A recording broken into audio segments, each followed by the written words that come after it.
going on, Jerome's beautiful Saturday. Birds are chirping and stuff, and it's time for another Vikings news dump. Mercifully, only 5 days away from the 2025 version of the NFL draft. Zero goose egg, DeAndre Russell, Vikings draft number 5 overall, but a couple of notable fifth-round picks back in the day. 1986, a very good year.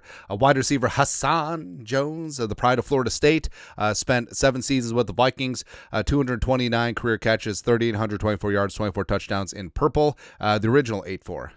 So good, man. Also, in 1992, Easy Ed McDaniel, pound for pound, one of my favorite players. Growing up, my favorite players were Chris Carter, John Randall, obviously, as well as Ed McDaniel, man. So Ed McDaniel was, the sawed-off, like Mike Singletary, like Sam Mills type linebacker, and he just got buckets, man. Like he was patrolling the middle, 796 career tackles for the Vikings, 9 seasons, led the team 5 times in tackles, 7 times, 5 times over 100, 1998 Pro Bowler, and it was just a dude, man. Came back from a pretty serious knee injury as well. McDaniel, 5'8", patrolling the middle.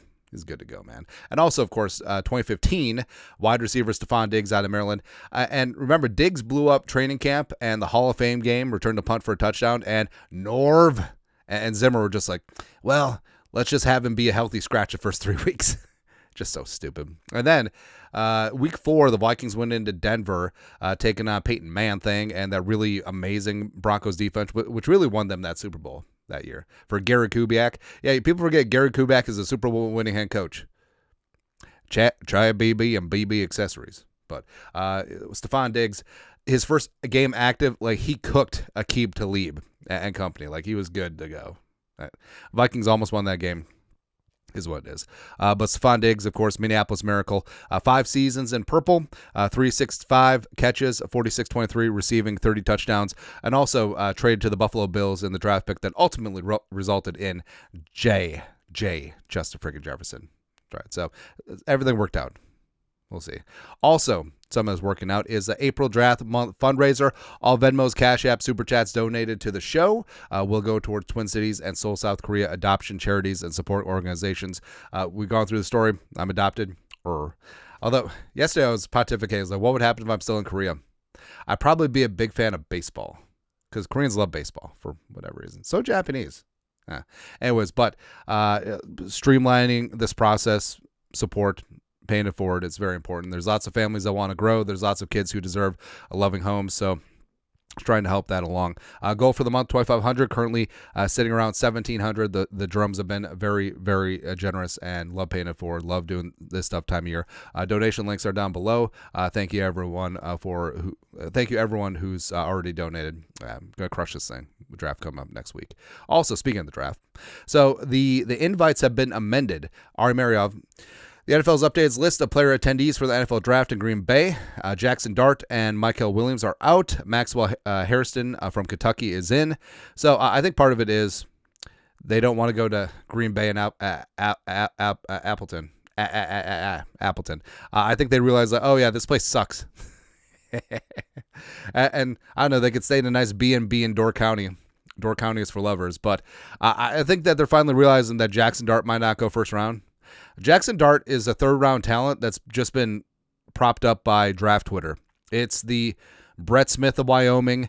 It's the Vernon Adams of Eastern Washington / Oregon. It's the Tyree Smith of Buffalo syndrome all over again. I just don't see it. Michael Williams, I think he'll go first round, but I don't know. Like, people drop out for a myriad of reasons. Sometimes it's maybe they're not going to be drafted first round, or they just want to spend the time with their family and friends. I mean, it's really cool. You love seeing the players, even late round picks, where they got the family over at the house. They got some food, they got some beverages, and everyone's hanging out. You got the cousins, you got the unks all over the place, and everyone who has supported that dude throughout his life to get him to where he is now, and they get to realize that dream together. That's beautiful. I love that, man. It's good. That's one of the good things about the Rona draft is that everyone was together with their families. It's kind of crazy. Maxwell Hairston. I think Hairston, despite the injury, he certainly is a ball hawk. Plus, he tested great at the combine, and I know that there's some off-field questions. That's for teams to parse out, but I think that he probably will sneak into the back end of the first round. So there you go. So everyone else is pretty much good to go. It's interesting that Milroe is still there. I mean, does he go to the Steelers at 24 or at in the 20s? Maybe. Cam Ward won. Shador, I'm sure, was invited but declined. Then it's perfectly fine if you don't want to attend the draft. Like we said, if you just want to be with family and friends, with your crew, go ahead. Booker is there in the first, which is interesting. Hadi Campbell, Starks. I mean, yeah, everyone else is pretty much good to go. Like the only ones who raised eyebrows for me initially was Booker, Jackson Dart, and Jalen Monroe. But it's whatever. Plus, I don't know. I was sort of bitching about this yesterday. Talk about The Athletic and how they cover the Aaron Rodgers thing. I don't like that the media has become, for lack of a better term, influencers. Like, because back in the day, like I grew up with Dan Patrick, DP, and Rich Eisen when he still had hair. Stuart Scott, rest in power, booyah, right? Kenny Mayne was great. And it's back when sports news was just reporting the news, right? And you let people make up their own minds. But then we got into the Skip Bayless era, and everything is about hot takes. And you really, instead of covering the news, you just lean into old standby talking points. So, let's talk about LeBron. Let's talk about Tebow. Let's talk about Aaron Rodgers. That's what it is now. It's ridiculous. It's so stupid. I really hate what's devolved into. And it isn't even playing to the lowest common denominator. It's more putting out a product that people will consume anyways because it's sports. Hey, it's sports. I love sports. People love sports. Everyone loves sports, right? And it's almost like we don't know better because we're just a bunch of slack-jawed yokels that just accept whatever is handed out. It's ridiculous because it's like if you had a human being who only ate gruel their entire life. And then you ask them, hey, what's a good food? Oh, gruel, of course, gruel is really good. Hey, you know what's really good? Gruel. Because that's what this is. This is low in nutrition, low in flavor, low in everything, but they just shovel it in your face. That's it. It's so stupid. It's ridiculous, man.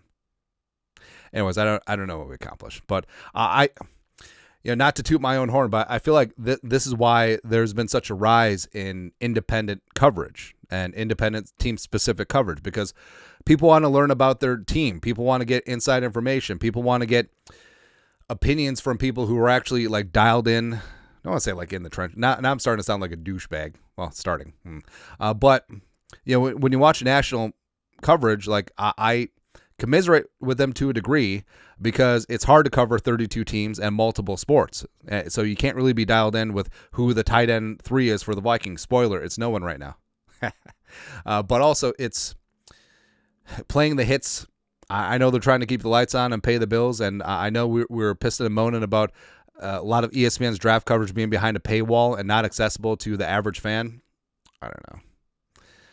I feel like the sports media complex right now, it's in a really interesting spot because I think that technology, like YouTube, podcasts, all that stuff, has democratized sports content where I literally walk down to my basement, which is next to the laundry room, and we crank out content, right? And some of it's good. A lot of it's not. Also, don't care. But it's a multi-billion-dollar industry. And I don't know, man, but interesting to see where this is going to go. Ride the wave.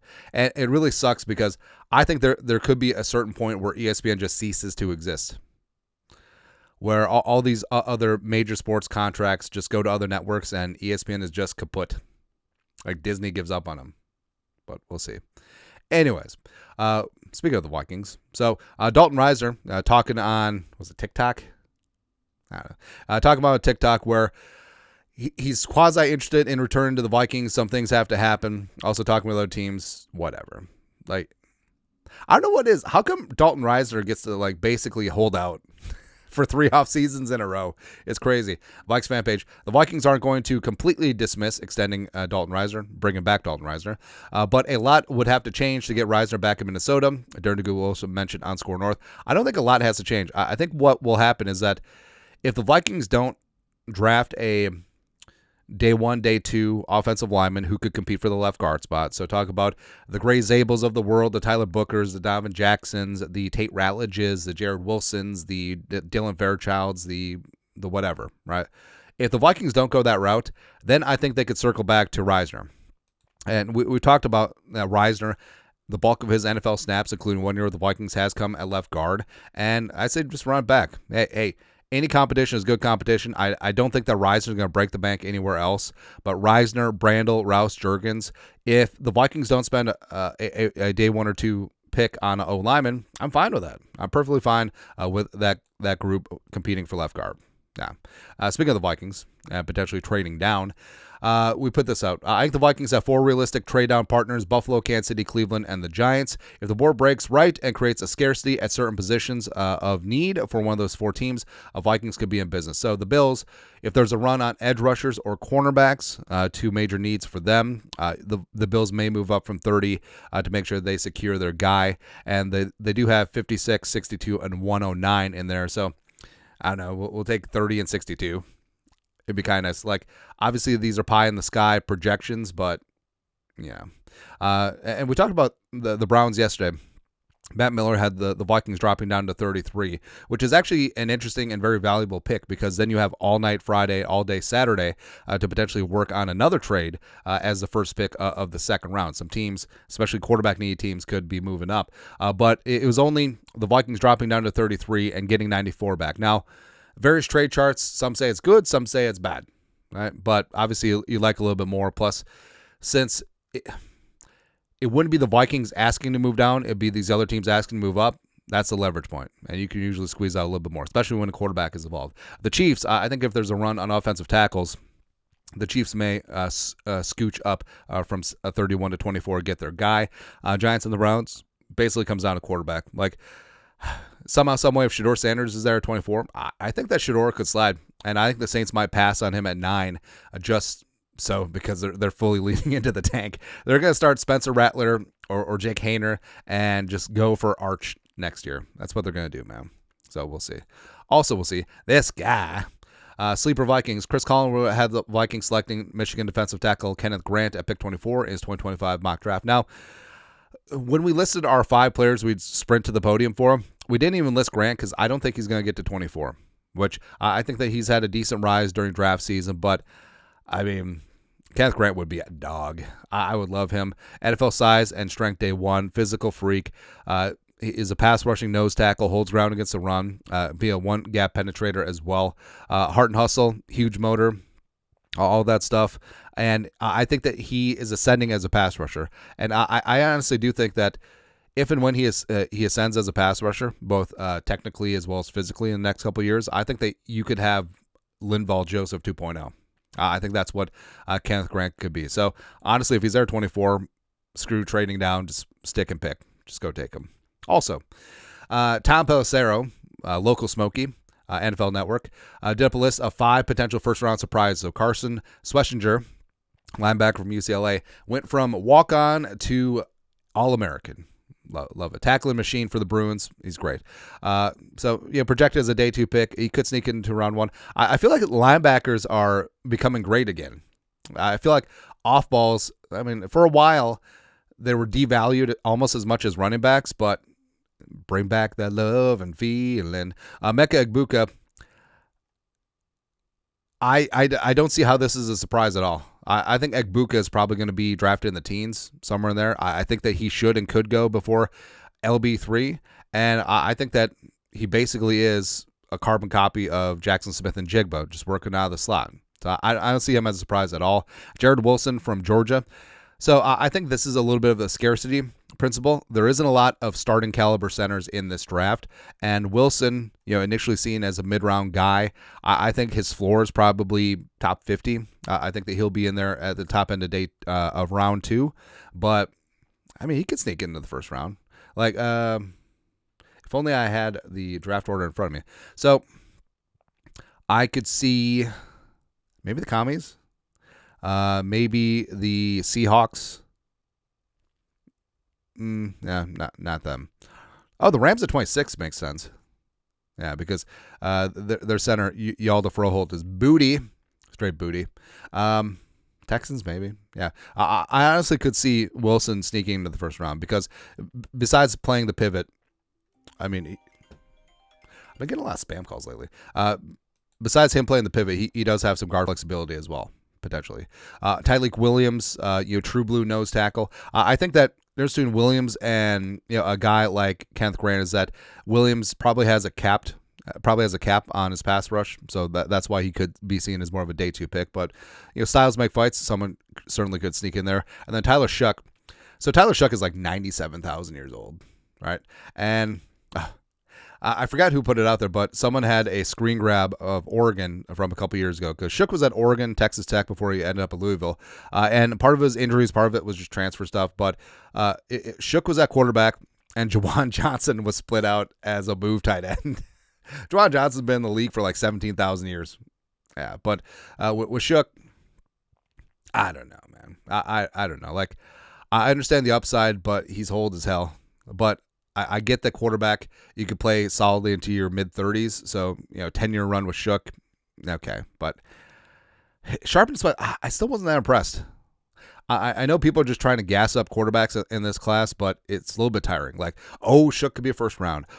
Jackson Dart. Milroe. Will Howard. Speaking of Will Howard. All right, so Will Howard, 92.3 The Fan, which is I think it's Cleveland. It's Ohio-based market station, right? So they did up a mock draft with their fans. Pretty cool. Kind of awesome. There you go. But at 24, what are they smoking? Because I want some. All right, so they pick Slick Willie Howard, Ohio State quarterback. Won a national title. It's great. He's got great size, good mobility, okay arm, okay accuracy. The pride of Kansas State did some good things with the Wildcats as well. But since this is Ohio-based radio station, and that they hate that state up north, or that school up north, probably the state too. This is just trolling J.J. McCarthy. This is just a straight-up troll job of Jonathan James McCarthy. It's like, you have a Michigan quarterback looking to start in year 2. You drafted him the highest drafted quarterback team history. Here's an Ohio State guy, probably about 3 rounds too early. See, all of these fans at 92.3 The Fan, at the Bud Light mock draft, they're just mad that J.J. McCarthy never lost to the Ohio State. Plus, they're probably their asses are probably chapped that Will Howard never beat Michigan either. It was a bad Michigan. It's probably the worst Michigan team in 2 decades. But I digress. Also, I like how J.J. McCarthy has turned me into a quasi-Michigan fan. It's really kind of funny. Hail to the victors. Yeah. Anyways, also, this one is good. CBS, according to Cal Stackpole, comps for notable prospects. Travis Hunter is a combination of Justin Jefferson and Hall of Fame cornerback Champ Bailey. No. I mean, maybe with the Champ Bailey, but I don't see it with Justin Jefferson. Like, Hunter is an extremely good athlete. He's not a polished route runner as of yet because it's almost like he's splitting his time playing 2 disparate positions, right? And I don't know.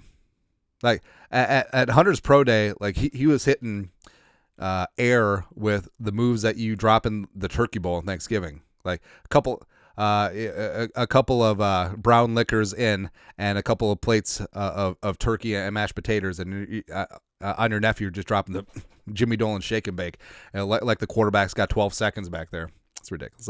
I don't see that at all. I mean, Hunter, I do like the very poor man's Garrett Wilson comps. I feel like there's some similarities there, but Justin freaking Jefferson, no, man. Although, actually, no, not at all. Not at all. I was going to second guess myself, but no, I decided against it. Speaking of great wide receivers, and speaking of someone who wouldn't be happy with me pooping on Ohio State a couple minutes ago, Chris Kata, pride of Ohio State, dropping a deuce. Number 2 at Ohio State. I feel like there should be a market. I know that Mitchell and Ness gets into some of these. I want a throwback Ohio State Chris Carter jersey. I want a throwback Marshall Randy Moss jersey. I want a throwback Texas A&I. It's A&M now, but it was A&I. Kingsville John Randall jersey. Let's go. Let's go, man. Anyways, but Chris Carter posted this on the gram. 59 years young, still getting buckets. It looks like he can still play. Hey, Vikings, we could use a wide receiver 3 when Addison is suspended. Hey, CC, come on, man. All we need is you to catch touchdowns. But still, growing up, so I've talked about this before. Like, the badge of honor for a true Vikings fan growing up as a kid is you get the Chris Carter like starter jersey. That's when Starter had the NFL jersey contract, and it was the iron-on numbers. So you wear that MF for every single day. The numbers wear off. It's like a glorious patina, and you have that jersey. You wear it every day. You never let your mom wash it because that'd be unlucky. That'd be good to go. Like, Chris Carter was my first favorite Viking, man. Huge hands, best hands in NFL history.